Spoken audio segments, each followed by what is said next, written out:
ಸಂವಿಧಾನ ಬಾಹಿರ ನಿಮ್ಮ ಬೇಡಿಕೆ? ಸಿದ್ದರಾಮಯ್ಯನವ್ರು ಮಾಡ್ತಾ ಇರೋದು ಎಲ್ಲ ಸಂವಿಧಾನ ಬಾಹಿರ ಕೆಲಸ. ಇವತ್ತು 4% ಏನು ನಮ್ಮ ಸರ್ಕಾರ ಇದ್ದಾಗ ಮುಸ್ಲಿಮ್ಗೆ ಕೊಟ್ಟಂತೆ ಮೀಸಲಾತಿ ತೆಗೆದು 2C 2D ಅಂತ ಹೊಸದಾಗಿ ಅಂದರೆ 3A 3B ಇದ್ದದನ್ನೇ ಅದಕ್ಕೆ ಹೊಸ ಒಂದು ಹೆಸರು ಕೊಟ್ಟು 2Cಗೆ 6%, 2Dಗೆ 7% ಕೊಟ್ಟಿದ್ವಿ.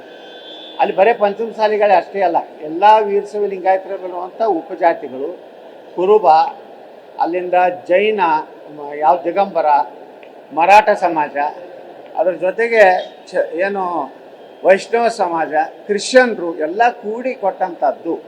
ಇವತ್ತು ಸುಪ್ರೀಂ ಕೋರ್ಟಿನಲ್ಲಿ ಹಿಂದಿನ ನಮ್ಮ ಸರ್ಕಾರ ಎಲ್ಲೂ ಸಹ ನಾವು ಇಂಪ್ಲಿಮೆಂಟ್ ಮಾಡೋದಿಲ್ಲ ಅಂತೇಳಿ ಅಫಿಡೇಟ್ ಹಾಕಿಲ್ಲ, ಬರೀ ಒಂದು ಸ್ಟೇಟ್ಮೆಂಟ್ ಮಾಡ್ಯಾರ. ನೆಕ್ಸ್ಟ್ ಹಿಯರಿಂಗ್ವರೆಗೆ ನಾವು ಇಂಪ್ಲಿಮೆಂಟ್. ನಿಮಗೆ ಉಬ್ಬಿದ ರಕ್ತನಾಳ ಅಂದ್ರೆ ವೆರಿಕೋಸ್ ವೇನ್ಸ್ ಸಮಸ್ಯೆ ಇದ್ದಲ್ಲಿ ಫ್ರೀ ಡಾಪ್ಲರ್ ಸ್ಕ್ಯಾನಿಂಗ್ ಗಾಗಿ ಹಿಂದೆ ಭೇಟಿ ಕೊಡಿ ಏವಿಸ್ ಆಸ್ಪತ್ರೆಗೆ. ಮಾಡೋದಿಲ್ಲ ಅಂತೇಳಿ ಈಗ ಒಂದು 7-8 ಹಿಯರಿಂಗ್ ಆಗ್ಯಾವ.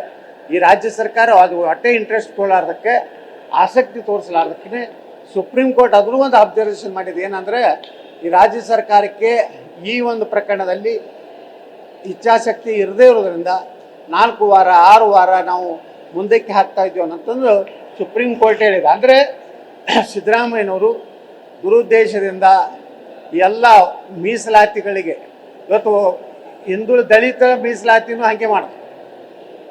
ಈಗಾಗಲೇ ನಮ್ಮ ಸರ್ಕಾರ ಏನು 17% ಪರಿಶಿಷ್ಟ ಜಾತಿ, 7% ನಮ್ಮ ಪರಿಶಿಷ್ಟ ಪಂಗಡ ಒಳ ಮೀಸಲಾತಿಯನ್ನು ಕೊಟ್ಟಿತ್ತು.